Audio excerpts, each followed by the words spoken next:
Royal rejection. Meghan Markle told to delay Commonwealth tour in shocking rebuke. Meghan Markle and Prince Harry are set to embark on their landmark tour of Commonwealth nations in Oceania in the coming days, but critics have already raised concerns that the royal duo threaten to jeopardize a critical political election.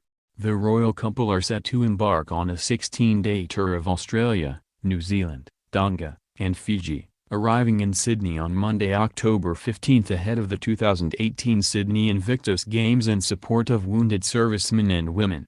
The couple's imminent visit to Fiji has nevertheless caused concern among political commentators, who have warned it could interfere in the country's general election, which will take place within 20 days of the couple's visit. Robin Nair, Fiji's former Foreign Affairs Permanent Secretary, told ABC, "The perception is, of course, that the Fijian government will take full advantage of the visit.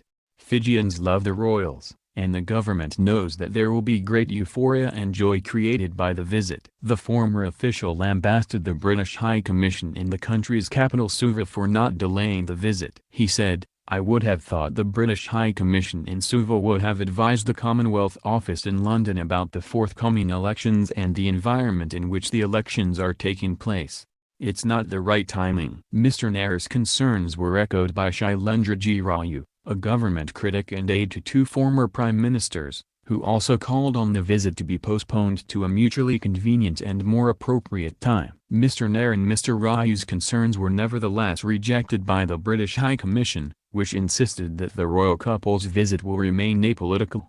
A spokesman for the High Commission said, "Their program will be non-political and support bilateral relations between the two countries." Given that their Royal Highnesses are visiting Australia, New Zealand, and Tonga next month, it makes sense for a visit to Fiji to take place at the same time. Associate Professor Giselle Baston from Flinders University in Australia also noted that members of the British royal family typically meet with leaders from varying political parties while undertaking royal tours. She told ABC, "They meet the premier of the day, but there's usually the leader of the opposition party hovering in the background somewhere, so they make sure they meet or confront both sides.